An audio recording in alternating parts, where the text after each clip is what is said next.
you're on the phone. And Rich, you're on the phone, yes? Rich? You're on mute, Rich. Are you there? Showing up. Yeah. I'm getting the messages. All right, thank you. Yeah, I'm Rich. here. All right, and then Ken wasn't able to join us today, so let's go ahead and rise for the Pledge of Allegiance. I pledge allegiance to the flag of the United States of America and to the republic for which it stands, one nation, under God, indivisible, with liberty and justice for all. All right, thank you. All right, next we have modifications to or deletions from the agenda. Does anyone have anything to discuss modifying or deleting? The only modification that I have is our closed session does not have to do with hospital peer review. We weren't able to get that split out on the agenda. It's only Health and Safety Code 32106, reports involving trade secrets. Did you have something, Sean? No, I just want to comment on the beautiful format. Yeah, It looks nice and it was very. It's just so nice to for us. look at. very. Yes. All right, then with that, I would entertain a motion to approve the agenda. Approved. Second. Thank you. All in favor, Rich?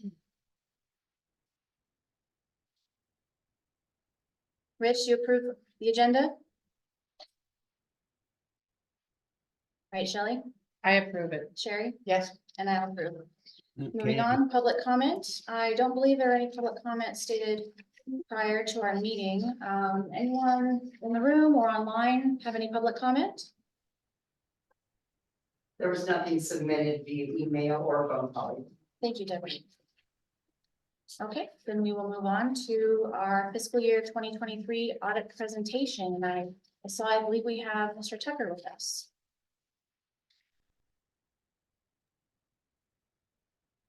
There we go. There we Everybody go. hear me okay? Yes, we can. Very well. Thank you. Okay, perfect. Well, good to join you today and go through the audit. So Steve should have passed out a kind of an audit presentation. It's like a 5-page document with a cover sheet. Those get put out? Yep, they got it. Rich, there might be in your inbox, but it's the document I sent you earlier as well, but just those minor edits. Okay.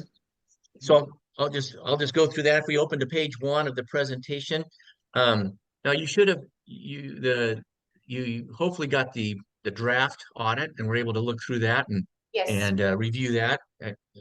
yes, we did. So if Thank you, as I go through this presentation here real quick, just remember if you've got any questions, concerns, want me to comment on anything, now's your time. Feel free to raise your hand or just jump in and ask questions and we'll take care of that for you. Our intent is to report on the audit and have you comfortable enough that when that you can approve the audit today so that we can move forward getting it issued and basically put last fiscal year to bed. So that's our plan here. So page 1, the financial audit results. So you received an unmodified opinion. And again, if you've gone through these before, the first 4 bullet points are things that I have to report to the board. And so I'll go over each of those and then if you have any questions, let me know. But you received an unmodified opinion on your audit reports. That's a clean opinion. That's what you want. And so that's good. No material weaknesses, no significant deficiencies, and no reportable findings. So as we go through test balances, test transactions, and all the other information that is provided for the audit, if we find any items that we're going to be errors going through or your internal controls wouldn't have picked it up, then we have to report that to you. But no such items came up, so that's good as well. No audit adjustments. There were 6 late client entries, and just real quick to remind you, a late client entry is an entry that Steve still puts together. He does the analysis and puts together. We may talk about it or whatever, but this is something that he proposes and puts out as an entry once the audit started. We like to get the audit started, and some of these things we're still waiting on, or so I should say, Steve's still waiting on information. So we don't want to hold the audit up, and you can look through these. Some of these are pretty common every year. We do the right of use asset liability. That's the new operating lease reporting that we have to do and put any long-term operating leases on the balance sheet now. And so that was done. We got that done through the audit.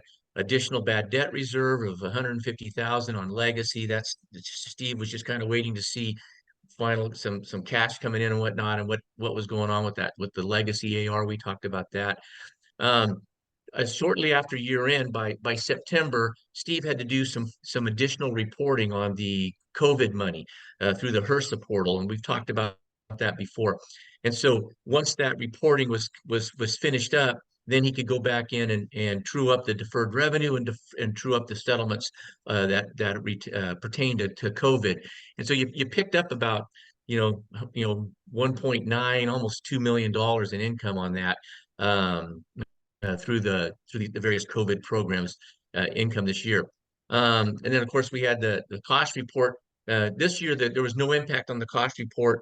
It was just a balance sheet entry only, so no P&L impact. And then there's the workers' comp audit that we have to wait for each year, and that was about a $26,000 additional expense. So those are the late client entries that work through. No issues or red flags. Those are all pretty common, and we deal with those with most of our clients. Lastly, the fourth item, no difficulties encountered with management in performing the audit, no disputes, or disagreements, and the reporting and everything was agreed upon. Kudos again to Steve and his staff. They do an excellent job of preparing for the audit. I was up there in person again this year, and went through it. All the information I asked for is provided quickly and efficiently and in a manner that I can use. They do a good job. The audit really went quite well, as it has the last several years. So those are the four things that have to be reported to the board. Any questions on those items? Anything you want me to elaborate on, or any other questions you have on those four? Any questions? No, go ahead. Thank you. All right. Yeah, you guys are easy crowd. I like that. So we'll just touch on a few significant accounting or auditing issues. Again, you've probably talked about these. I looked through your monthly packets, and Steve does a good job of putting together the packet and making sure that you're well informed and there's not a lot of issues in the mid-year stuff as compared to the end of the year stuff. So, but I'll go over these real quick. You participate in the IGT program again this year.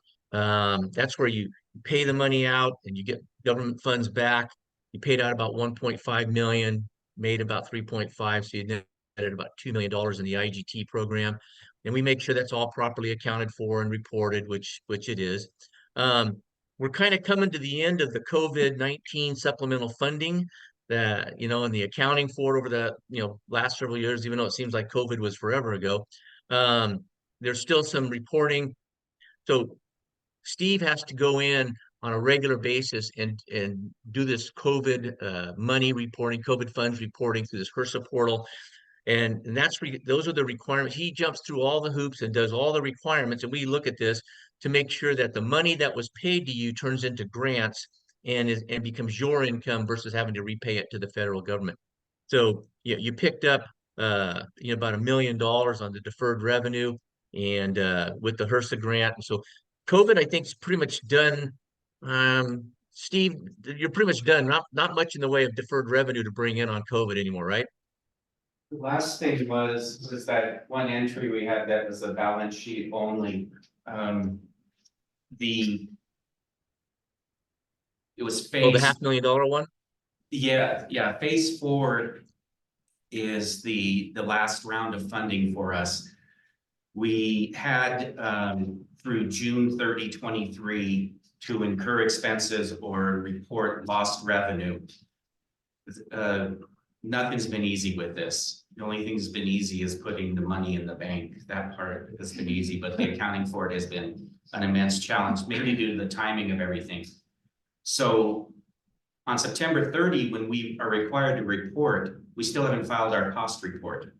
And so we received a settlement or a proposed settlement as filed for 2023. And so now we'll just have to see, is that money we have to claim? Do we have to return that? We had when we filed the phase 4 report, we had revenue and expenses in excess of, in this case, was $850,000. We had lost revenue and expenses in excess of that. So if we do have to claim that, we'll be able to offset that. And then Gerald will be doing a separate audit of that, of the single audit, in the next few months. But Yeah, other so than the- that, we're done. The RHC money, we received everything. We've like cleared the books except for this one transaction. Thank goodness. So Love that fun, but final, it's really been yeah, rough. that final reporting to HRSA is due in March. So after the holidays, we'll get on that and get that put together and taken care of.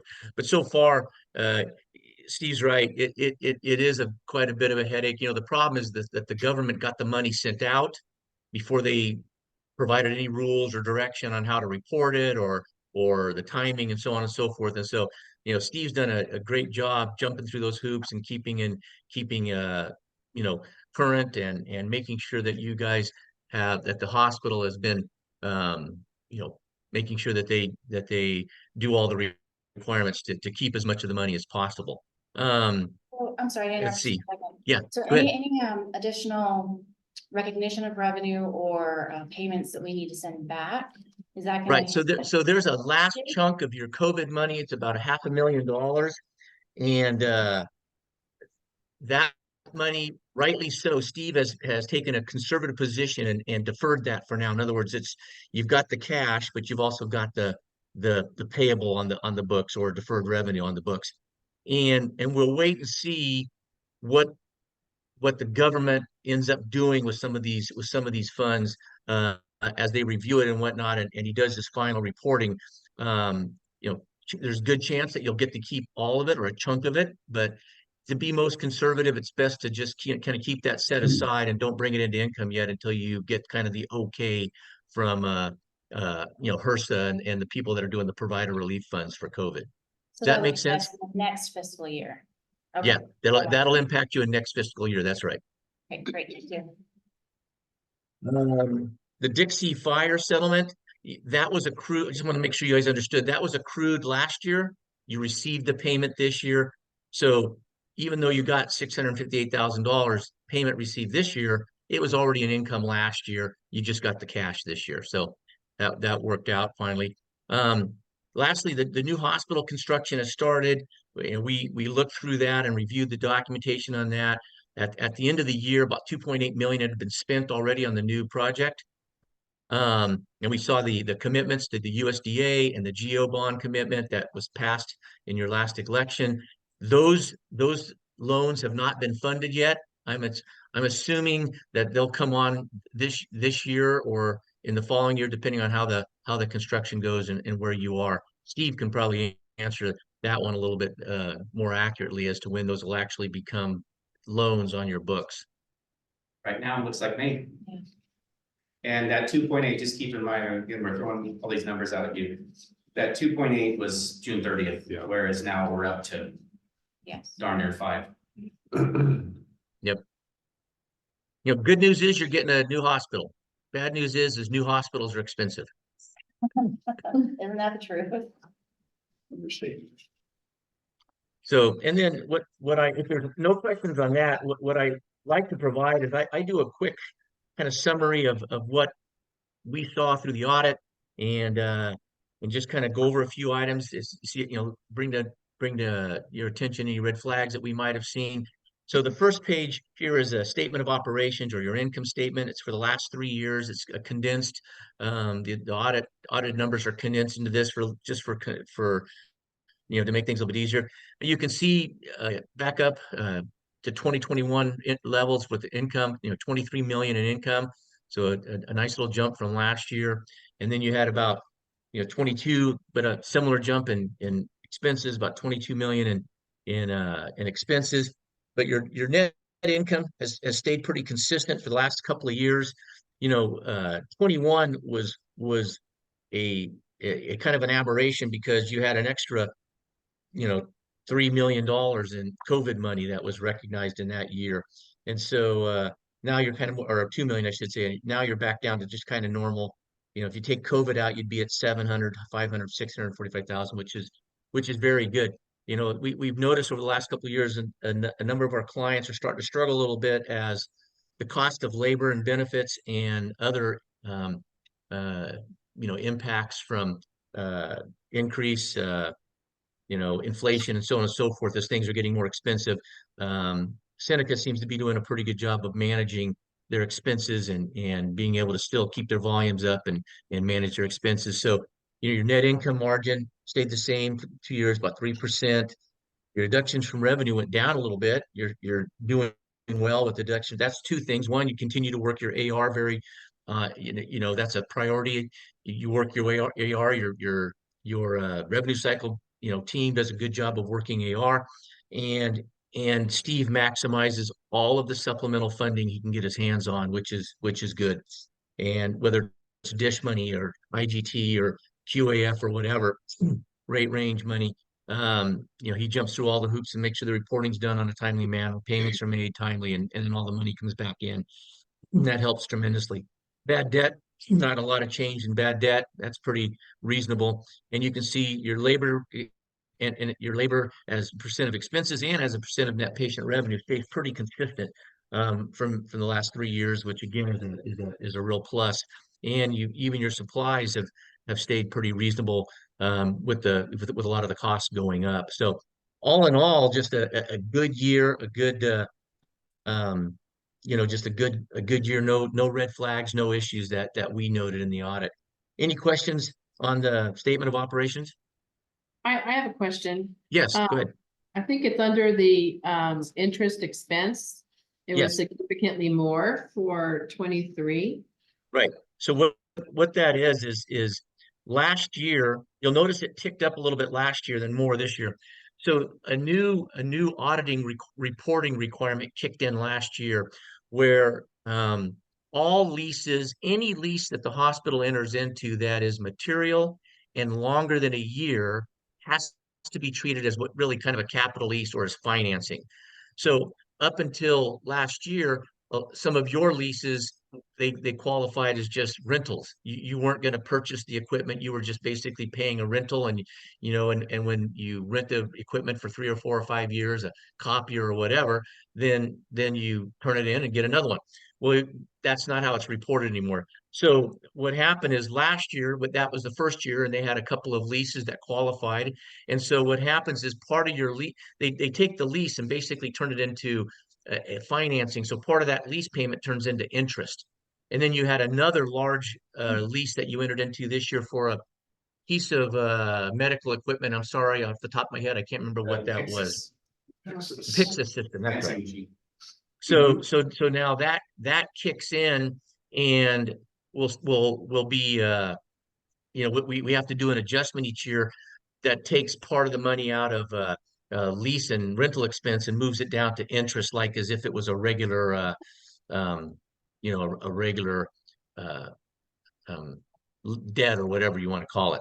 And let me take a quick. So if you I don't know if you have your draft handy, but if you go to the draft and look at note 12, it talks about these leases.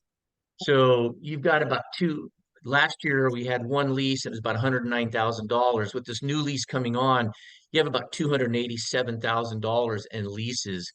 And throughout, the next couple of years, you'll have about $28,000 in interest that'll be adjusted out each year.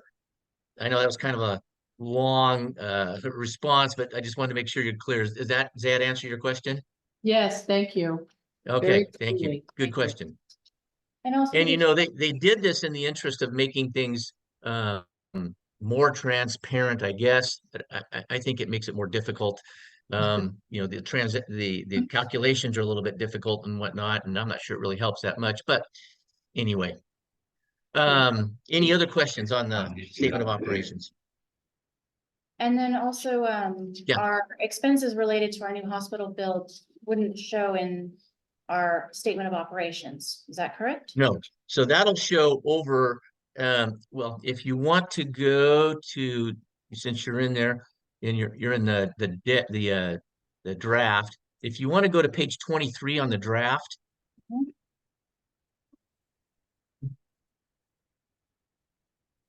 and you see where it says construction in process. Mhm. So you can see that's the almost $2.5 million you spent this year, the majority of that going on the new project. So you have $3 million. As of the end of the year, you had $3 million in construction in progress, and the largest portion of that was the new hospital. Great, thank So you. it's what happens is it stays there, it stays in fixed assets, stays in construction and process until it's completed. You get your certificate of occupancy and you move in. Then it stays on the balance sheet. It just moves up from construction and process up to land or buildings or equipment. But then it starts getting depreciated. And the way it starts impacting your P&L or your income statement is you'll start having a big chunk of depreciation on your shiny new hospital. The building and land improvements and building will be depreciated over probably 20 to 25 years. The equipment will be, 5 to 10 years, depending on the nature of the equipment. And so when that gets, the total project's what, 60 million or 70. 70 million? So, you're gonna pick up a couple of $1 million in Appreciation. depreciation. So you notice this year depreciation's $428,000. Yeah, when that new hospital comes online, that number will be about 2.5 million. And that'll flow through your P&L each year. Does that make sense? Yes, Okay, and while we're in that Yeah. same area, on 25, the debt borrowings, I just mhm. wanted to ask because our note that we have now, I knew was up in August of 24, but for some reason we have in here that we still will have an additional 5,000 spend in 25, and I was curious why that was. Yeah, that's the amortization schedule that we received with the loan agreement. That's the timing it shows. It shows some of the last few payments actually in the next fiscal year, the fiscal year I'll check on that. 25. Okay, I'll double check that. okay, thank you. That's a good question. Okay. Thank you, yeah, go ahead. All right. So now on the presentation, we're on page 3, the balance sheet. And what you see here is the condensed balance sheet from last year as compared to this year. You can see, you drop down, the biggest number that jumps out at you is you drop down about $4 million. Now, initially that kind of worries you, but then you look at how much you picked up. You picked up a couple $1 million in property and equipment, which is that construction and process. And your patient AR went up a little bit, actually about $700,000. There was a number of factors at the end of the year. Initially you look at that, it's kind of a red flag, but you look at the increase in volumes for the hospital, and then some of the slowdowns at Medi-Cal and a few others that were experienced in May, June, and July and August. A lot of hospitals are seeing that their AR balance was a little high at year end. So these all make sense as we look through them. You can see Steve does a good job of keeping accounts payable, where it needs to be. So we actually paid some, has a lower balance, paid off a lot of the accounts payable, kept that balance low. Third party settlements became a receivable versus a payable, which is good. So we'll pick that up. And where's the last one? And then of course then long-term debt, and that 150 is just, it's not new debt other than it's that reporting for that operating lease that had to be reported as debt. So none of that the USDA or any of that other debt has come on yet. So all in all, down about 880,000, but all in all, just a very good year and very consistent with the prior year, which we like to see. Down below, you can see current ratios went up a little bit. Debt service coverage is down a little bit, but that's because debt went up and stayed about the same with your income. Days cash on hand went down. That's the drop of $4 million, and that's going to continue to happen as you fund part of this large construction program. Net AR, days in net AR went up a little bit. That's that balance going up at the end of the year, and average pay period went down also at 55. Typically, we like to see that average pay period a little bit lower, but when you're running a large construction project where a lot of items in AP aren't running through the P and L, they're just sitting in AP and being paid and then going in. That'll make that average pay period go up because your AP number is so big compared to your daily expense number, because a big chunk of it's going into the balance sheet or going into property and equipment.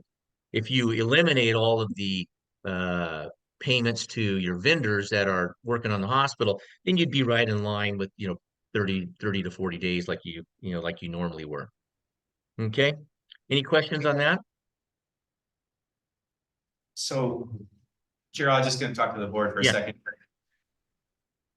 So keep in mind, when we prepared the budget for this fiscal year, that it was tight. It wasn't a robust profitability that we've historically seen. So you take fiscal 23 and you take out some of the timing differences and the one-time things, whether it's paying down accounts payable or the growth in accounts receivable, we're kind of at a break-even cash flow wise, and that's kind of where we're at. So that's, again, the significance of growing the revenue. Our expenses are in place. Our resources are in place for the most part. And it's all about the revenue now driving the profitability of the organization. So that discussion outside of the audit, but it's just to put the things in perspective. It's been a statement for some time now. It's all growing, it's all climbing the pole, keeping everything stable, increasing our revenue and our volumes. It's all about. All right, Gerald, thank you. Well, your trends are certainly going the right way. I mean, for the last couple of years, you've had an increase in net patient service revenue, and other revenues have stayed pretty consistent. One thing that'll help. One thing I've noticed with a few of our the number of our other smaller hospitals that have started building, they've added, medical office buildings. They're revamping their hospitals, their campuses, and their building and whatnot. It does make it easier to attract providers, nurses. What we're seeing is providers and at various levels, they like working in new facilities that are well run, clean.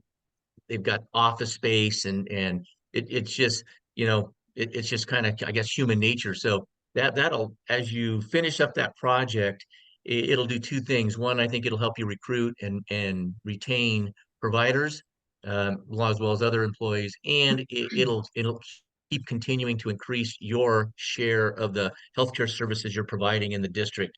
And so people won't be so inclined to maybe go down the hill to get services somewhere else if they're available in the hospital. So it's one of those, it's one of those things where you say, it takes money to make money. I think it'll be, so far we've seen the hospitals that have been going through this project over the last couple of years have really benefited from their new construction.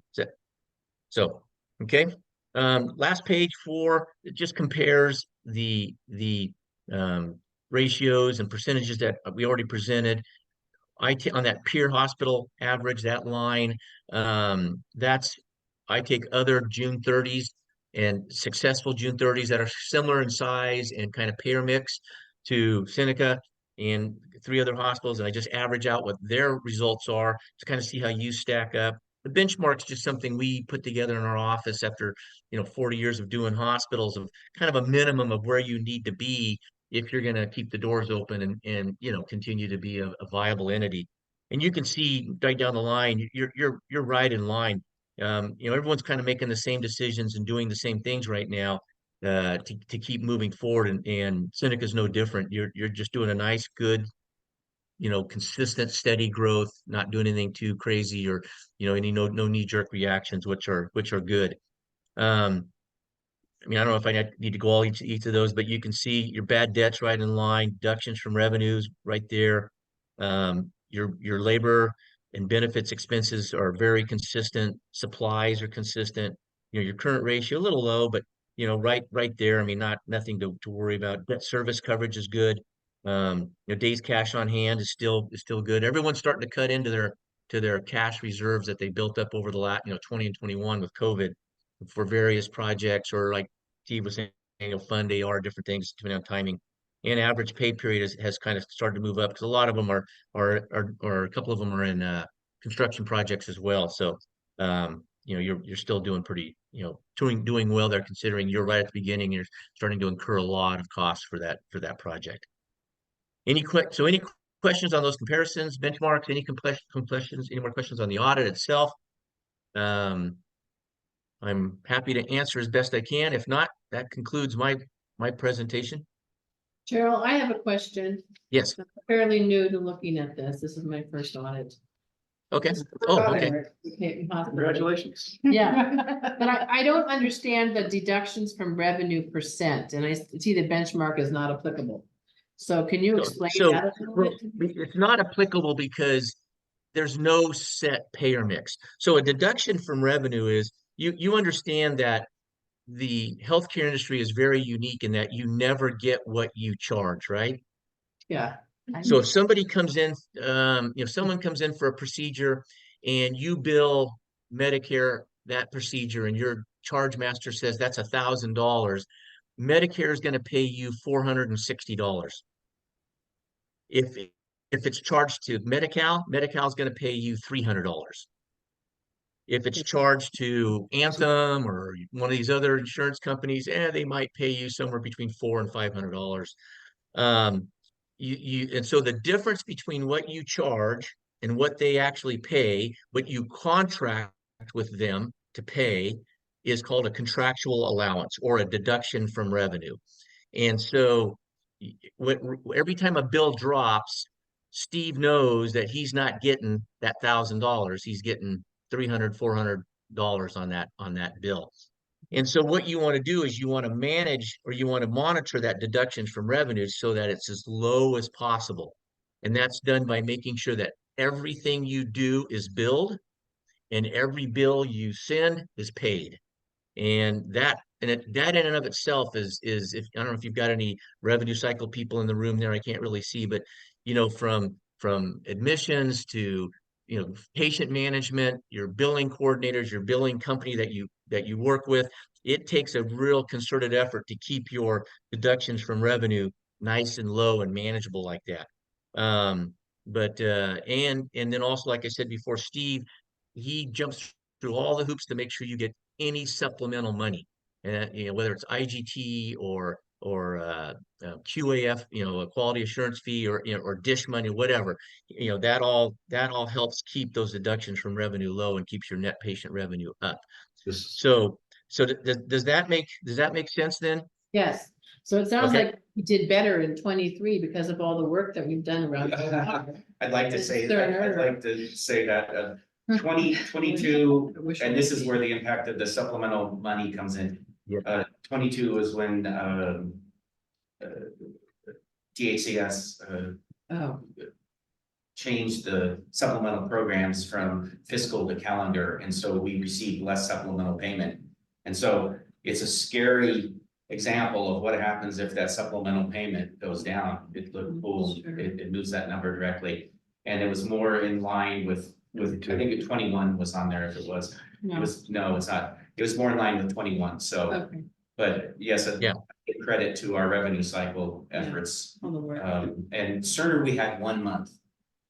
just one. 1 month in this, under this audit. Yeah, But we were having challenges with long-term care because they changed, Medi-Cal moved all of the long-term care beneficiaries to a managed care program, and it's been an immense challenge to try and get paid like we were before, which was just, that was like clockwork. right, right. But that's Right. good, that's good AR, we'll get it, but it's. but yeah, And so all of it's- all of our clients that have skilled nursing facilities are fighting that same battle. And so you're not unique. Yeah, Steve is right. In 21, your deductions from revenue was 19%. Hmm. And so you do a really good job of managing your billing. The billing, you minimize denials, billing out is, you know, is getting paid, the follow up on it, and all the hoops you have to jump through with, you know, getting paid by these payers. You do a really good job on that. the kicker is it's the timing and making sure you're participating in every supplemental program available. Make sure you're reporting in a timely manner, accurately and whatnot, and bringing that money in. You know, a lot of that is state money. The state keeps rarely adjusts your Medi-Cal reimbursement rate, the amount you get paid for anything. But what they do is they keep increasing or adding supplemental programs. So you really need to be, you know, on top of the supplemental programs, because that's what makes Medi-Cal financially feasible. You know, you'd have, I mean, everyone would have to stop seeing Medi-Cal patients if they just had to rely on just the straight Medi-Cal reimbursement. Yeah, Okay. and there Yeah. is a new program that'll be coming in. That will start receiving funds in calendar year 2025. Oh, We'll start using 2024 data, and then they'll start a new program. For Medi-Cal, Yep. Yep. Yes, that partnership with partnership? it will be with partnership, yes. does that replace one of our existing programs? Okay, It's an add-on. Looks beneficial. Long reporting, I'm I sure. like it. There is. Well, what we gotta Yeah, do is, the big thing they want us to do is that right now in this transitional period or ramp up period, they're sending us the data files so that we can confirm that the data that the managed care organizations are gonna use for it is accurate. And it's another weird thing again, is that we're looking at 2023 data right now, because that's all we have. Mhm. And it's Anthem and California Health and Wellness, but when this program starts in 24, we won't have any information from them, but at least we can see what they've been reporting to the state and. You want to have Anthem? This want to have partnership, Partnership, Oh, just straight and we're Medi-Cal. curious about that data, so. yeah, so. Validating that, yeah. So yeah, this is like Gerald was saying and we're very, very fortunate. There's a group that I'm associated with and Sean as well, the CEOs and CFOs, District Hospital Leadership Forum. Yeah. Does all this work. It's, you know, I should share with you, they've done a historical analysis of the benefit that's been created from these supplemental programs. And it's phenomenal. It's for district hospitals. So yeah, But back to this It's all report, filed. I can tell you that our accounts receivable and they work hard to Yeah. keep fighting for what we are owed, Yeah. you know, in the face of denial after denial. Right. They change this, they change that, they A lot of tweak work. this, and they tweak that, and it's a constant Right. Fight. Awareness Yeah. of what's going on. So Yeah. Steve and his Yeah. team did a great job. And I can tell a lot of time when Kara went into putting together this audit too, including the narrative, so it's really appreciated. Yeah. Good job. Okay. Yeah, and I do have a question follow-up though, on the reconciliation sheets. I completely understand this part, I don't understand the two columns on the right. okay. I don't, do we want to include Gerald in this, Gerald? Entirely up to you. Page 4? You're talking about page 4? No, Gerald, what I do is. There's a couple things, is that one lease entry I know. Oh, yeah. is something that is the way that I present our internal statements to you all, so that they're more. At least to me, they're more understandable and More that familiar. it's Right. not this accounting principle. And one of the big things that I do is I take all the supplemental payments and put it down below. And Mhm, so. yeah. What we have to do, what I have to do before I hand off this stuff to Gerald is a couple things. One is, I have to move those supplemental funds up into their appropriate place, so. The Medi-Cal stuff, rate range, HQAF, quality assessment fee program. That gets moved up to a contractual adjustment because it's a supplemental payment, you know, it's theoretically claims based, but. It's more utilization based. And then formerly the prime grant, now the QIP goes into other operating revenues, so we move that up. And what I do, I think you said you understood the first column, so I could probably save time by not explaining the first column. So what I do from your board presentation, I just want to do a reconciliation and kind of a crosswalk for you all between what I presented to you on an interim basis to what is you're seeing in this audit. So one of the first things, in addition to that reclassification, I do some reconciliation of accounts. I do some additional entries. One of the things we'll do is normally for month-to-month reporting is we only have a certain window of time to get accruals in. So to get you financial statements in good times, you know, every month we have we're not going to get everything. We're not going to get everything in there, but with an audit, we're able to keep it open for a period of time, mainly till August-ish, to get Gerald a preliminary thing so he can be out here in the end of August and move us along. So that pre-audit adjustment is adjustments that I made to get the book set, if you will, for Gerald to start his work. Then the second group of adjustments is the things he talked about on his at the beginning of his report, his late client entries. So LCE stands for late client entries. Thank you. I was racking my brain going, okay, I know, I've got to know this acronym. That's what I couldn't figure One of out. the other things that's in the plate, see, you can't, you don't know what it means and I can't say it. So that's a toughie. So the second page is the balance sheet. And this is something that Rich and Jerry and I, and then Sean and Judy can have an initial discussion, is that, you know, Gerald's been doing our audit for a few years. And there was some evidence during an audit that showed that money was designated by this board. And that's that 1 million, oh gosh, there's a 1 million. 1.125. Yeah, 1.125 that he's put as debt or designated funds. That doesn't do a lot for me. You know, designated is designated is not restricted. So what I've done is my own little board thing, that there was that running total of the AP reserve. And then we started putting money in there for capital projects too. So we're just gonna have to have a conversation about, and then I have to move to get the balance sheet to work. I have to move the dollars around, the cash around to get to the 1.1. So the financials and the fund balance, everything increase. But that's a conversation we're gonna have as a group, you know, first maybe with the treasurers and then with the board as a whole, is do we want to designate money? Because as you'll see in the cash flow projection for the project, you know, Yeah, things will be a little tighter than they historically have. And yeah, we'll have to talk about that. what makes sense for us. We'll also have to talk about how we want to, you know, once we start getting in the funding for the new facility, do we have to have that? I mean, the USDA wanted us to track that separately, right? As I recall from well, we'll have to talk about that too, anyway, to see how we want to handle all of those things. Yeah.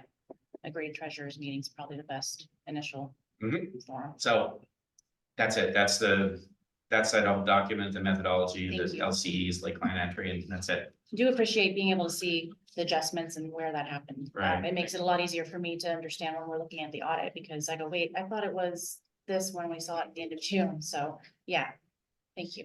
What's R1? So if I could make a suggestion.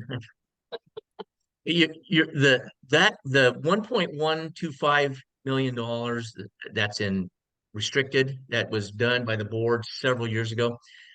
That was for capital outlays. I mean, since you have the project going forward now, you know, it might make sense just to have another board, you can talk about it and you know, going forward, not right now. Maybe you just vote to take that money and use it towards the new hospital, and then there is no more restricted funds. That just goes away, and it's just cash from then on. You know, from then on, Yep. you Be reestablished. realign it. Yeah, so Gerald, we'll have to talk about that, because I know when I first got on the board, and Rich can talk about this too.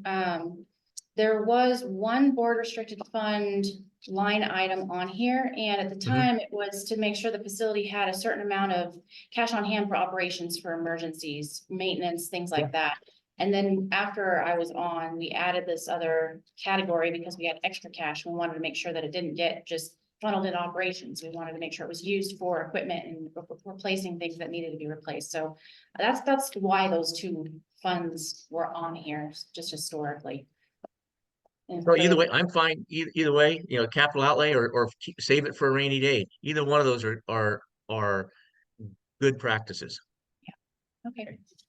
Thank you. Any, Mhm. Shelley had a. yes, I did. Yeah. Okay, so an R is what I call a reclassifying entry.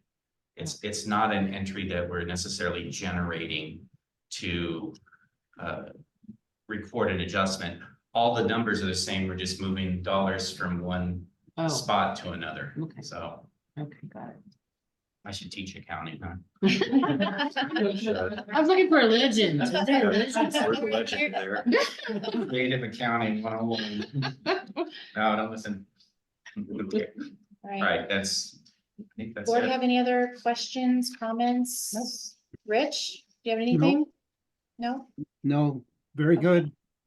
Thank you. Well, thank you. I really appreciate the presentation, Mr. Tucker and for Steve.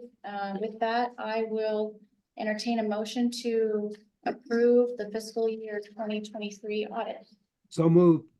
Thank you, Rich. Do I have a second? Second. Thank you, Sherry. All in favor, Shelley? Aye. Sherry? Aye. Rich? Aye. Is that an aye? Yes, okay. I couldn't hear Aye, him. aye. I'll vote aye. Thank you. Okay, Thank good. you. Steve, I'll be in touch tomorrow or whatever, and we'll get this wrapped up. That'd be great. Thank you. Thanks. Have a good meeting. Thank you, Thank guys. you. Thank you, Steve. Good job. Okay, so next up, we have our updated fiscal year end 2024 cash flow report. I would say in conjunction with our medical equipment discussion Right. about the early procurement items, which is number 7. I don't know who wants to start. Probably me. Okay, Just set the table and then. So. This is very similar to what previously was provided to you all.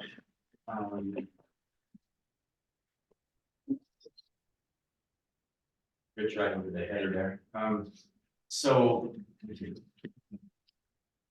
The only thing that's changed is Donna has done, thank you, has done, Huntingdale. Has done a little, a very crude, I don't mean crude by the quality of it, just that it's a rough estimate. Of the expenditures we're looking at up until the time that we do the interim funding. What this has mostly affected is that. We'll be spending more than I had previously put in the projection, which puts our. Brian, can you just scroll? Yeah, thank you.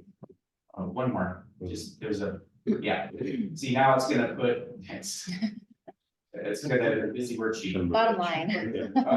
As you can see that our project costs, going back to the 2.8 as of June. And then where we're at now, 4.5 to 4.9. If we go along this plan here, we're literally gonna be at 6 million.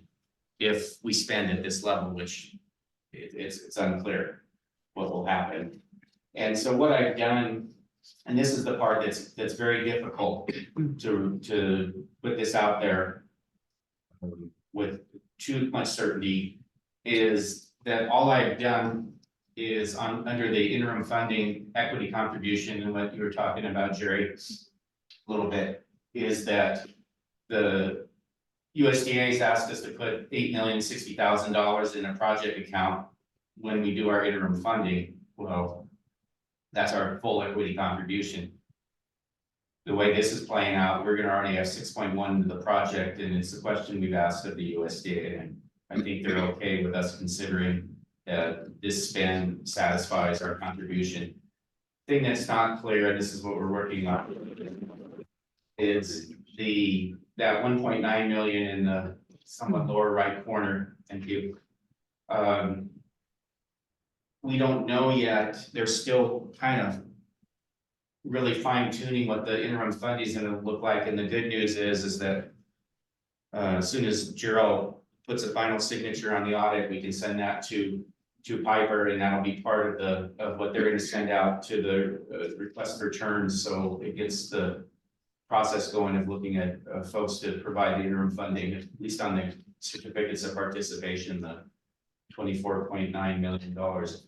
We don't know how much we're gonna have to pre-fund, what that's gonna completely look like. The numbers are coming in really, really good because what's happening is that longer term or traditional borrowing rates are coming down, like mortgages, like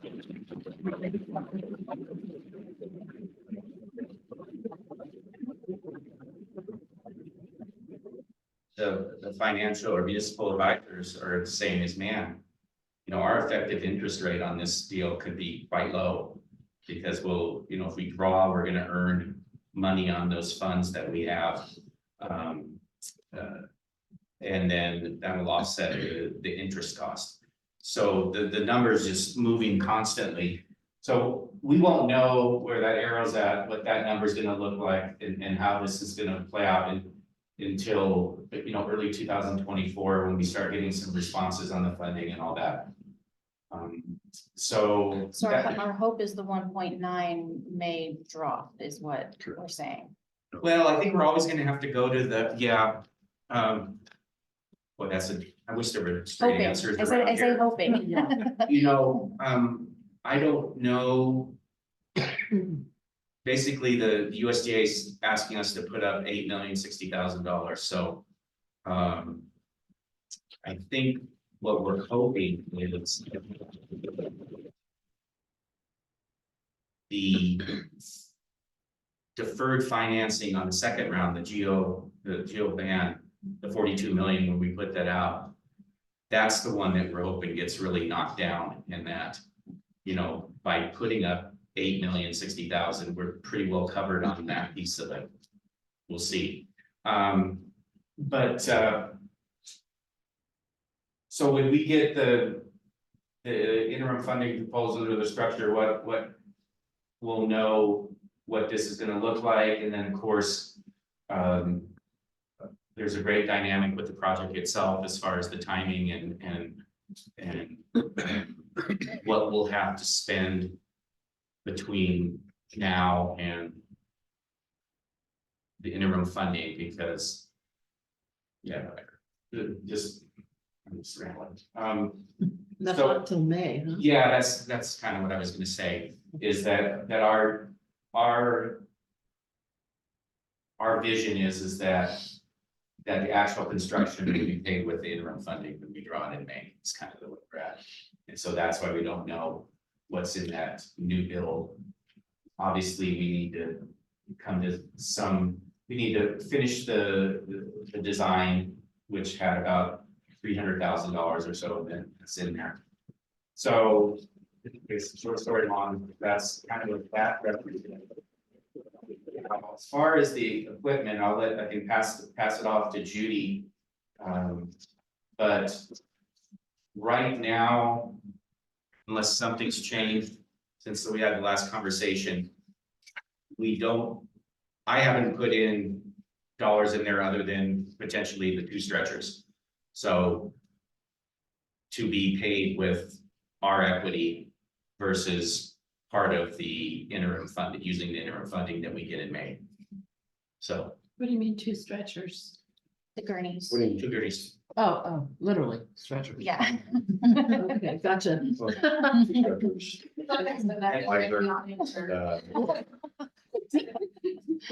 Thank you. So, in the packet, I thought I saw a number yet for them, but we got So 7,000 to 10,000 for 2.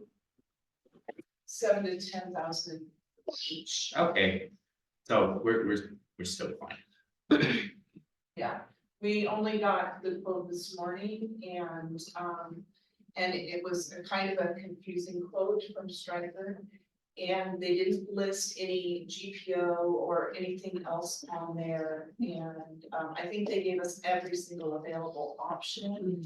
And Donna and I tried to pin them down through Introva to get a final, but we have not achieved that yet, so, but I would guess we're probably looking at about $10,000 if we go with Stryker per stretcher. Mhm. Or gurney, and it's about 4,000 if we go with the original Hill Long estimates that Introva had procured for us. That it's the Hill Long gurneys that are failing in our ER currently that need urgently to be replaced, and so, the Stryker Hill, Patient safety issue. it's a patient safety and an employee. You can't lease those? issue, honestly. You can't lease those?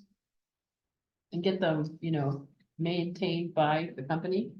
Well, I mean, we can do service contracts, which we don't have on our current Hill Long. Very something emergency room, the hydraulics, failed repeatedly.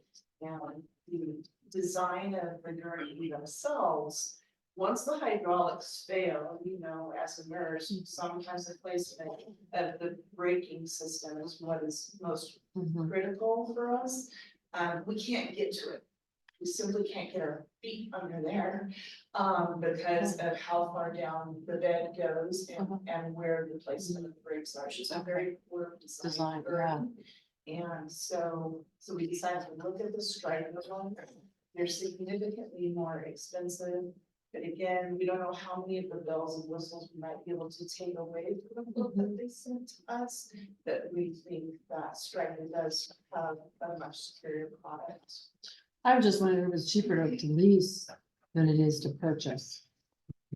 Well, what do we Right, expect the something life that's what we will did. be on them? Do we think the last 2 years, 5 years? I would expect them to last 5 to 10 years, honestly. Yeah, at least. I mean, based on the low You can do volume lease of to our own. emergency room. Rent to own. And seeing, having come from a much higher volume emergency room, we were not replacing gurneys at this, with this frequency. Oh, So, I just think that they were just not the greatest. did Enlo purchase them or did they rent them? Purchase them, I mean, we're talking 2 gurneys for a max of 20. 20,000. That Yeah. seems- We used to do rent to own, after a certain period of time, you own it. So that gives you a couple years for you to kind of try it out and just see what the issues were. I don't know if that's even possible. Payments to ownership with- tend to make the ownership costs more. It does. Ultimately, if you can afford to CapEx this thing versus pay into it to ownership, Mm, the You're ownership, paying the total interest cost of on it, ownership right? tends to be a little bit more. It's true, the interest. Yeah, and one advantage, even though the price tags are kind of hard to swallow, at least it would give us a couple of years to see if Stryker will be like, if we're gonna get the additional 4 other gurneys that will be required for the new ER, whether those would be the correct models to go ahead and purchase Yeah. as well. Spectre's pretty good quality usually. Okay, So all right. once I get the final, if we do want to just make this purchase as just a capital purchase from our own funds, then we would just have to do a reconciliation on the overall medical equipment budget that we currently have. Okay. All right, thanks, Judy. And that was Steve's recommendation Okay. that we do that. But again, I'm sorry that I don't have a final figure. to- In the reconciliation to the new bill budget. Correct, that medical equipment budget. Which would, in the grand scheme of things, it's not my money, so it doesn't. Oh, what a And so, So do we want to talk through each of these items individually and then come back Sure. and make a decision, or how do you want to as we go? however you want to do it, so the first page, I just basically gave you a very brief synopsis of all of the pieces of equipment, the urgency as stated by the department managers, and the lead time, et cetera, that you asked for. In the justification summary that I put out to the managers, I did not go as far into a capital request summary that I would normally expect, where I didn't include like all of the things like you know, has IT been involved and evaluated this, you know, what's the return on investment, what's, you know, all of the other things that we put in capital requests. I was trying to keep it brief because I thought what you really wanted to hear from the managers was, why is this so urgent? And so these justifications are coming specifically from those managers. I greatly appreciated this, the way this was put together. I did. I like your son having an individual one. So we know why we need the variance, okay, and that is probably the most urgent of all the needs because of the hydraulics failing and they're not really repairable. And so then if we move on to imaging department, then we have our ultrasound machine. The ultrasound machine comes at a cost of roughly $96,000. And I hope you read through the justification from our ultrasound test and why this is a bit of a patient safety issue because of the very outdated image qualities, as well as the fact that oftentimes she actually has to restart the entire procedure, which is really embarrassing to say as her.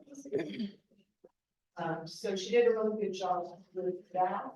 And then behind that, I included. Well, let me ask you this, Judy, before you move on, I'm sorry. Oh, I'm sorry, you're going to talk about the estimate. The Canon. Yes. They sent us the financing proposal, and I put that in there, so you can see some of the proposals that they gave to us for the fair market value lease versus the capital lease with the buyouts. And what that would cost us if we decided to do a payment plan. Can I ask a question, Jerry? Yeah, go ahead, Rich. Typically with capital budget requests, I've always seen an ROI. For example, how many of the procedures we do, how much revenue we're gonna be in, what is the cost to provide the service? Are we doing any of this? No, and that's what I mentioned previously, perhaps, maybe you can't hear me well. I didn't ask for all of the typical items that would be in we have a pretty lengthy capital CapEx request form that we developed a couple of years ago that does include such things as the ROI. It goes into, you know, how involved has IT been, et cetera, even all the way to how will this assist with physician recruitment, et cetera, et cetera. Well, I think that's I all did interesting, not- but the basic information, how many ultrasound procedures will we do in a month? And do we have the staff to do it? So currently we have an ultrasound tech who works once a week. And on average, what I understand, we're doing 4 to 6 exams each week. Now, that would be a Steve question as far as how long will it take us to recover this, but at this point, we're almost at the point of saying either we're going to do outpatient ultrasound or we're not. If or Should we not do a is an reshuffle? option, so, or, yeah. This was been brought up in med staff. The question to med staff is if we had an ultrasound tech here more, you know, how much would not be leaving the basin? And those types of things, if we're capable, you know, the awareness, it's not so much what it's all generated out of orders from our physicians. So my question has always been, and will always continue to be, let's utilize our own services, and why aren't we utilizing our own services? If the answer is, well, they're only here 1 day a week, therefore I send people away, then we need to take a look at the overall program to say, okay, how many are going away? We have not been able to do that just yet, and they're being outsourced. So yeah, it really comes down to the analysis that we have not done at this point is how much could stay in-house, how much is going out, and that's not a number that we have yet. Right, what we do know can't not is at the number that we know are being scheduled, we cannot justify adding additional days to the ultrasound tech schedule. And So it's kind of what comes first to the egg, right? You know, are they not ordering it because she's not here? Is she not here because they're not, or, you know what I mean? So it's. and the other thing is, I everything, wonder, go ahead. just as a general question, is would we see more utilization if, for instance, the patients or maybe even the providers had more confidence in the modern quality of our equipment? In Right, other words, I'm assuming that since we haven't bought one of these in a while, that it's, outdated as opposed to what you would find maybe in Reno or Chico. yeah. So Without a if you don't have. Well, it somewhat depends on what And the kind result of of the ultrasounds test, we're you could doing. go somewhere else. Sorry. Go ahead, Rich. Well, it depends on what kind of ultrasounds we're doing. So, Well, and this, we can do everything but echo. So, and our doctors didn't even know that. Our physicians, we're going through this whole process of identifying what it is we can do medically. We can do vascular work, we can do.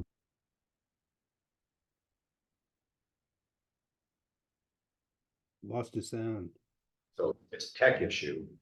It's a training issue. It's, and then there's what's not coming back to us. And I'll give you a good example. I just recently had an X-ray and I was gonna go down to see an orthopedist in Enloe. And they told me to go to their X-ray person. And I said, well, no, an X-ray is an X-ray. I'm gonna go to our X-ray person to have it done here. And those are kinds of things where we have to start working with our referring partners to say what we have. The problem is it's revenue drivers. Yeah. It's a revenue driver. So they're not going to, I had to insist on coming up here.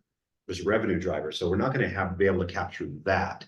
What we can capture here is what is going out because we do not provide the service when it is needed. And what services do we provide? And as we bring on our new COO and we start developing more program, part of the onboarding of every one of our physicians is here's what we have. We expect you to use our services unless it is something that we cannot do. Certain CTs, for instance, with this scanner, but that's all changing. This ultrasound is capable of doing everything except for everything within the tech's I was gonna licensure, say, right? the capabilities. It's got the capability of everything. Yeah, let me ask this question. So as I'm reviewing all of this and I'm understanding, looking at the priorities, but we're also having to keep in mind our cash flow. In my mind, I'm thinking that the gurneys definitely need to be coming now, as well as the lab analyzer, the microscan system, Lab Pro software. And thinking that the others The should be ultrasound's a able to break wait. fix. Ultrasound's a break fix. It's not working. We Well, it got says, that. it says less than a year is what It's the what? justification says on Yeah, I it. mean, sure, I consider the rolling ball and the thing shutting down having to redo a break fix. Personally, from an imaging perspective. So, I consider it to be a system that's failing. They're Well- limping along. Yes, We don't know how long we can limp, how long, or, I think a better focus is, are we capturing the images that we want to have captured if we were the patients? and I can just say something. So, knowing someone recently who had to have an ultrasound done in the ER for blood clots. We were told by the physician, that our current ultrasound machine was a monster and it just doesn't work time and time. Why again. didn't they use the butterfly? So We luckily, don't have. this Not yet. particular physician had his own handheld ultrasound. And he was Right, experienced at it. So for me being Thank God. witnessing this and knowing the severity of what a blood clot can do. I was grateful that this particular physician had this handheld so for me, ultrasound is, and this is not just the first time, this is the second time someone in my family needed to have an ultrasound and we couldn't do it. that unit cost a couple of $3,000. Hold on, two different things. The ultrasound unit that we're talking about is full-blown diagnostic ultrasound. The one we're talking about is point of care ultrasound called Focus. It's physician held, it's for a quick look, they can take Right. pictures, they can see certain things, and it's going to Yes. become quite good. This one is for full diagnostics. So if a doctor takes a look at something, sees something, they will send them over for a full diagnostic Yeah. ultrasound because He it's would've- higher quality. You know, Right. it's capable of doing He- things, but we are looking at, in fact, I just scheduled my appointment in January with Butterfly, The handheld, the handheld. Because we're getting more and more requests by our physicians that are trained on it, right, and both in the clinic and the ER. So point of care ultrasound will become part of our practice. Mhm. This is for diagnostic ultrasound but he did say, even though we had the Butterfly, he did say this should be confirmed Yes. by By- ultrasound. an ultrasound. Yeah, I mean. So if we had use had that- ultrasound, we use point of care ultrasound in trauma, et cetera, but it's always followed up by either a trip to the CT or ultrasound or the OR. Sure. It's not the final, Right, so right. it's like having Right, a stent. Right, right, Now, the chicken and the egg thing is, you know, we don't have ultrasound available 5 days a week in the outpatient setting or for ERs during the day or on call. We do not generate the volume to be able to justify that tech being here 5 days a week, although she has requested 5 days a week. She wants to come here. We just don't have the volume. What we've got to do is we've got to have the device that isn't the hindrance, right, and then we've got to drive the volume forward Right. with program. right. And that is making those determinations, just what Rich was talking about, is at what point do we invest in that, pull the trigger to have somebody 5 days a week, which is very expensive. They're not cheap. And we're not there. We haven't generated that volume yet.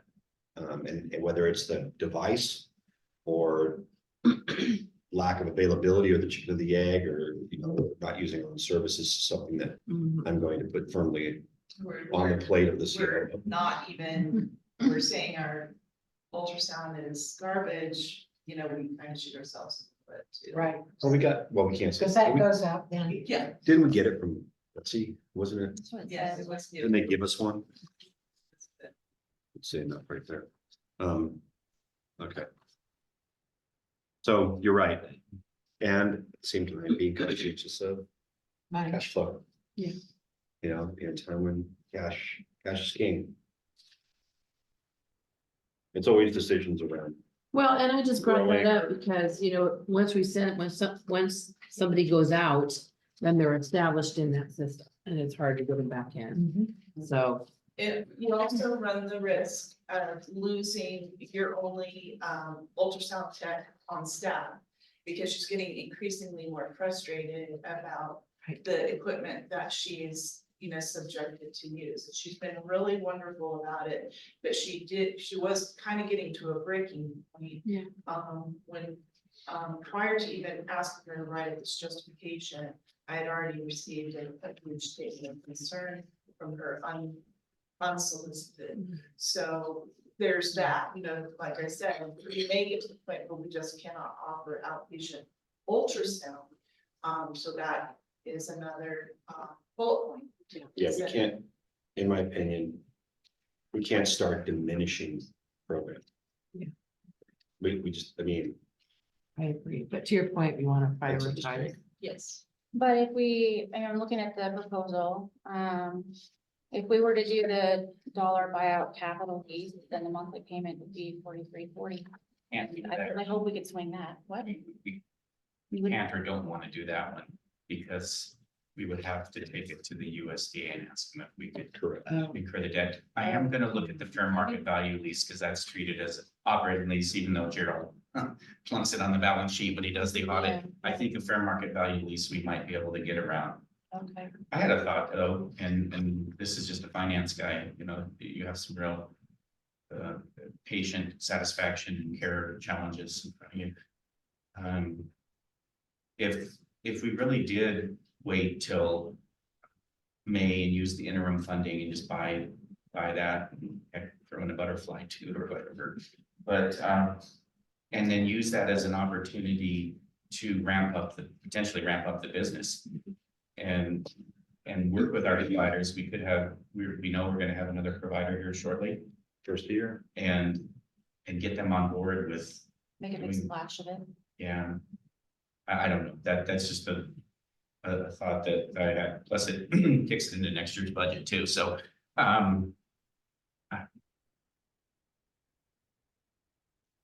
Rich, thoughts? Um.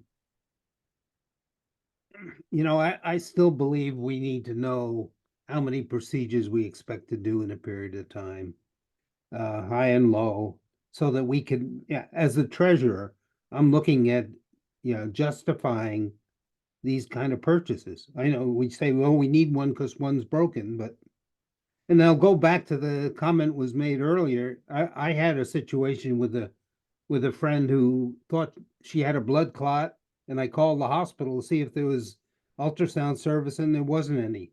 So we had to go elsewhere and it wound up being a butterfly that was used elsewhere to find out if it was a blood clot.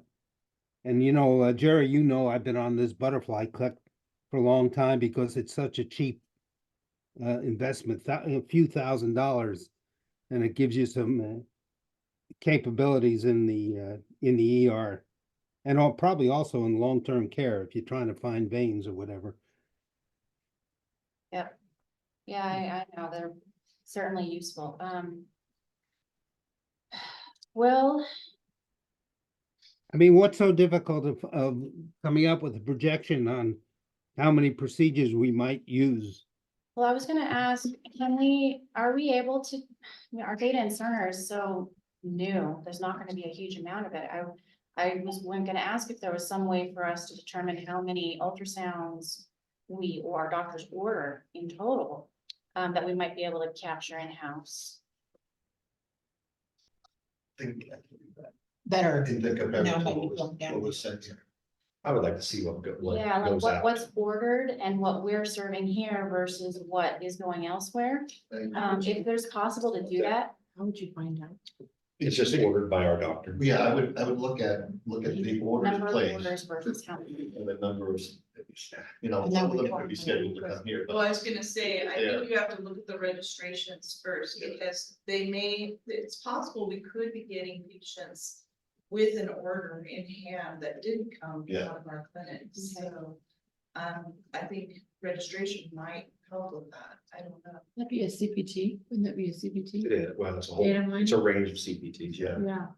well, that's on the billing side, but I'd have to look at the ordering side to see how many docs ordered it as a referral out. So do you think that'd be possible to do before our meeting on the 4th? Yeah, I think so, give it a shot. So we can bring back for sure, the number that we are currently doing. It's difficult to project because we're relying on other people to order this for us. So. Well, I can certainly show the cost of an ultrasound tech and how many we're doing. And I can show you the cost of an ultrasound tech over 5 days, over if they were here full time. And then what we would have to get to just break even. I mean, That that's, gives Steve an I know, opportunity she's- to look at the fair market value lease, if that's possible for us to do. I mean, that's an fairly easy projection. It's very stable dollars and to get there to a break even based upon our CDM and what is usually done here, including vascular, we can project that. It's a matter of, do we trust that we can get there? I don't want to bring somebody in 5 days a week or 4 days a week for that matter. We Right. can't get there, Right, like based on pure volume. right. I You mean, know, we can't risk and it. That's not- That's internal volume. Yes, only. absolutely. Or buy the equipment, have it sit there 4 days a week with no utilization at all. You have to really advertise. You'd wanna, Try to really market that. I guess there's two needs. There's a schedule and there's the urgent need for it, like in the ER. Yes, right. I was just talking about this one specifically, the imaging one. We can get some more information on that. We'll bring it back on 4th. Sounds like the ED though we need now. Now let's talk about the lab. If that's Sure. okay? So in the lab, 2 items have been requested. The first lab analyzer is called the Cell-Vision, which is actually hematology. And the second one is it's called a microscan, and that is for microbiology. There is a discrepancy on the outline that I've provided, the cost of each analyzer. It was correct in, the original submission of the summary justification. The cost on the micro scan was estimated at close to 8,000, but not the quote. The actual quote came back, but what you see, 24,000. So one of the, hopefully had an opportunity to read through Dave Monday's justifications, he did a beautiful job. What is compelling these analyzers more and more is as we are recruiting for the replacement of Dave Monday. And we've discussed this before, is that they just don't make any Dave Mondays anymore. And so as we've been interviewing, so board has replaced it. It's very difficult to find one who is actually quite knowledgeable and skilled in every area of the laboratory, because most laboratories, at least in larger hospitals, they've got someone who only works in blood, someone who only works in micro, et cetera, et cetera. So to find someone who is skilled in all of those areas is nearly impossible. We have a site visit with a CLS manager candidate coming up in a couple of weeks. And he is skilled in all areas and even started as a phlebotomist before he so because that's one area that's really good as well. But where his weakness is in microbiology. So this is where some of these analyzers will really help. And as even on the hematology is becoming more and more complex all the time. Yeah. So that was the main justifications. I know Sean had a couple of questions related to the AI on the television, because there are some AIs that are not necessarily FDA approved for everyday use. And so that question is out today for clarification, as well as there is some storage needs of capturing some of these images. Our pathologist is over in Reno.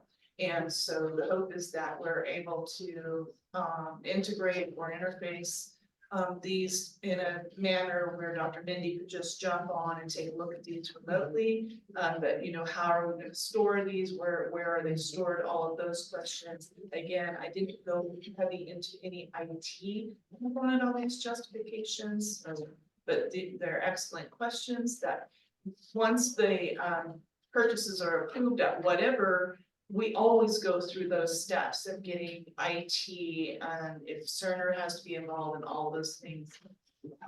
We recognize that, but this was merely a justification for the equipment.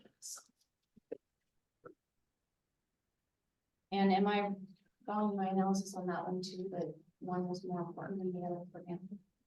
That the microscan was a more immediate need versus the television? Depending on who we hire into this, if we were to hire this current candidate who sounds awesome in every way except for the micro, yes, I would think that the micro would take a higher priority. It was Dave Monday to help implement the micro. And the other thing on that is that we actually have the ability to do this right now, I believe, right? Oh, well, since it's been a day since I looked at these. But I believe it was the micro scan that we have currently. That machine is not supported. So if it were to go, Yes, I think that's the one that, yeah. we don't.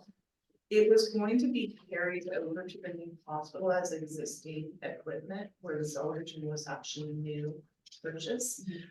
This is running on a Windows 7 platform, which puts us at significant risk from an IT perspective.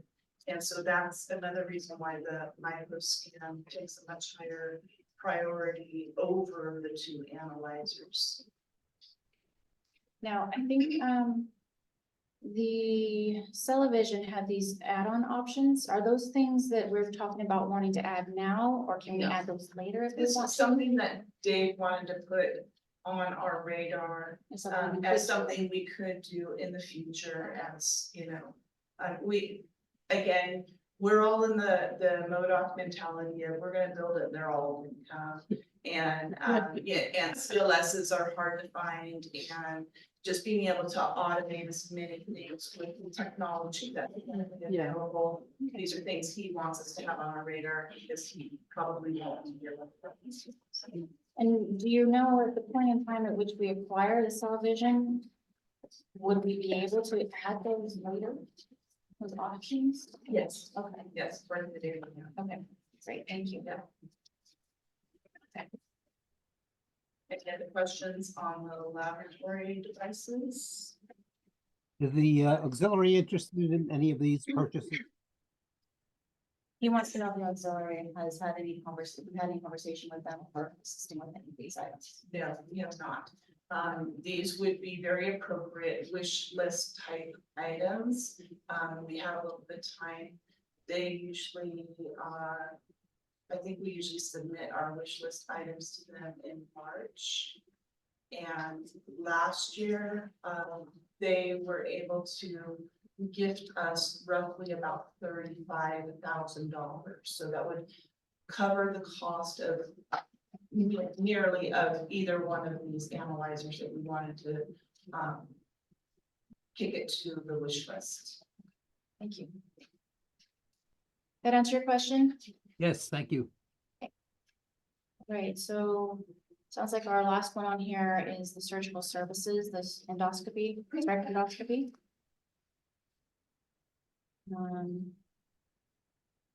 That one again. Can't be waiting Along the so long. lines of the ultrasound machine where sometimes you turn it on, it comes right on, other times it takes a few tries and we have not had to cancel any cases. We have not had to discontinue any cases. But it's getting to the point of everyone's sort of holding their breath every Thursday. While we're doing, and the endoscopes are really our bread and butter in that. So, and then to complicate things a little bit more, we received a letter from Stryker stating that this current price is only good through 12/31. And on 1/1/24, there will be a 3% increase. I instructed them to write and say, if we're gonna do this, then let's get a letter of intent. We're not gonna pay the 3%. So keep it as is. We started this process before the first, so. It should hold, but I don't know if that, we don't have a lot of leverage. We wrote back to Stryker and said, here's all the things we're doing, it's going to our board this week, blah, blah, blah, blah. And the vice president wrote back and said, sorry, we have expenses too. It's gonna be 3% on ours. So how many endoscopies do we do on average in a month? On average, in a month, I would guess roughly 24 to 30, maybe. That's a fair amount of That's revenue fine. too, probably Was it, yeah. 20. about 20 a month. It's a lot of revenue though, I would imagine. Yes.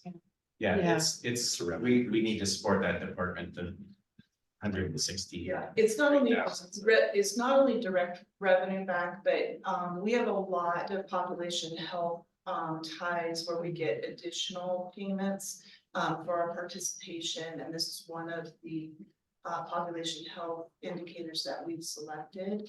And so we've been making more concerted efforts to even put calls out. We're looking through and saying, oh, it's been a while since you've had your Screen. last screen, can we get you set up here? Right, So, right. it's Yeah. really important. for our That is community. really Part of an outreach that we're doing, both for collecting data and talking about screening, but also getting people in here for either a baseline or a follow-up that they've missed. So we have a whole laundry list of people to call that have either missed the date for follow-up So we're really pushing hard to get this volume And I up. think for partnership too, that's a big QIP, isn't it? Huge. Yeah, Huge measure for them. yeah.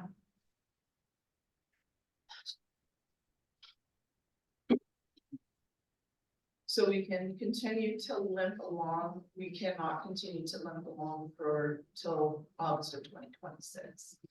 We can, you know, it's, like I said, Dr. Jensen and the team are like, come on, baby, you can do it, kind of thing. And so it is the list of priorities, and we should try to lock in some pricing if possible.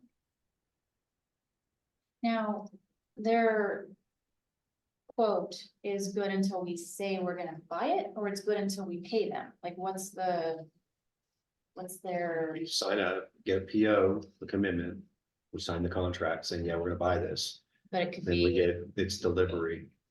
You know, it depends on the payment terms. Like with this ultrasound, you know, it's payment upon delivery. You know, we've committed to all this imaging equipment, for instance, but it's payment on delivery right, generally. so if we get it delivered in April. Yeah. Pay And they- it in, no, Yeah. I'm trying to figure out. Again, you know, where- it's like, you know, are we Organization. don't, I would hate to shoot ourselves in the foot, but then again, I don't have a crystal ball. Like they said, they need money too. I don't have a crystal ball. 3% is $5,000. That shouldn't really, I mean, it's $5,000, Yeah. but we got under. He wants to close out his year. He Yeah. wants his, he wants his That's what bonus. it sounds like. And again, I the mean- equipment would live on a cart like it currently does. We would be purchasing a much narrower, it'll live in our current OR space much easier than what we're dealing with right now. But then it would all go on to the planned surgical rooms, et cetera, in the new facility. So it's all the same. It will travel with us. It will move off the cart onto surgical rooms. And they did design our BOA. It doesn't require special cleaning stuff or anything different than what we have, does it? Not to my knowledge. no. Okay. It just will, you turn on the on button. it'll come on. Yeah. Instead of praying over it first. Bring in a priest. Rich, questions, comments? No, nothing further. I can't think of anything worse from a patient point of view to do prep and psych yourself up to going over there and be Yeah. like mid-procedure and have Yeah. a Oh, breakdown. no, it's not working, yeah. Oh, awful. Yeah, we would all Yeah. be Mortified. bored. I think we need to hear from Steve. What his comfort level is with, Where's So- the money buried? Question. I guess the only ask I would have. I would really like. To have a clear understanding of what Piper Sandler thinks like our interim funding structure is gonna look like. And therefore, what we would have to contribute above and beyond the 8,060,000, if at all. Okay. I think they're gonna have that. They're proposing to send out the request for terms in mid to late January. So so we may get it for our January meeting. that might be good timing. Okay. Before we really commit about any, well, I mean, Well, basically what we're committing is in front of us all right now, so. yeah, but I would argue that we could, well, we're already gonna be revisiting the ultrasound on the 4th or at the end of the month, whichever we decide, as well as the television, right? Looking at the AI component for it. So really right now, for today, we're talking about the gurneys, the microscan system and the surgical services striker endoscopy, which sounds to me like we could revisit at the end of January once Yes. Steve has the information right there. And if you're not concerned about the additional, 5,000, then, you know, I mean, yeah, we don't wanna pay the extra, but Just tell them that. Yeah, just tell I them mean, if that. we're okay with it, but just tell them that we're not willing to do that. You're gonna lock in our price. We're working on it. So Sorry, would you it don't make, get the- You don't get the raise. would it make sense to revisit those other items at the end of January instead of in 2 weeks?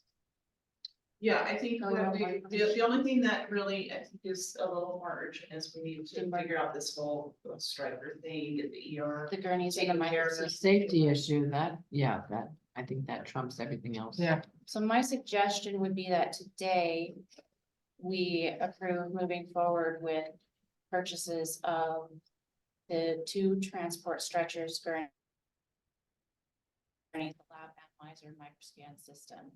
I don't know if anyone else has any comment around that or questions or. Brian, do you have any comments about that? So the lab equipment, if it's a run-form replacement, television is replacing the television, correct? Television is a new item. Is a new item. The microscan is replacing his microscan. That'll be a 1-for-1. So you won't have to send anything for that. Television, if it's new, it will be new base cost and what they got. Okay, then we'll need, can we have that interface cost when it comes back to us at the end of January for the subdivision? Thank you. And will there be an interface cost also for the ultrasound? No, No, we have that in the program. Just the observation option, so. Okay, not for the ultrasound. It's just gonna be a DICOM integration, okay. no charge. Rich, any comments, questions, input? No, Then I think unless anyone else has anything, I would entertain a motion to approve the expenses for the transport stretchers and the lab analyzer microscan system with the other items coming back to us at the end of January for further review. I so moved. Thank you. Want a second? I second. Thank you. All in favor, Rich, aye. Shelley, I, Sherry, Yes. and I'll vote aye. Thank you. And thank you for that very good thorough discussion too. Very We good. understand the need for all of this. We're just trying to figure out the timing of it. Yeah. Yes. Exactly. Okay, so that moves us on to our closed session. We will be meeting in closed session pursuant to litigation, anticipated litigation, Office of Legal Counsel pursuant to Government Code 54956.9D2 or 3, as well as Health and Safety Code 32106. Thank you, Steve. And thank you, Judy. Reports involving trade secrets. Staying on. Yes. Yes, please leave, Richard.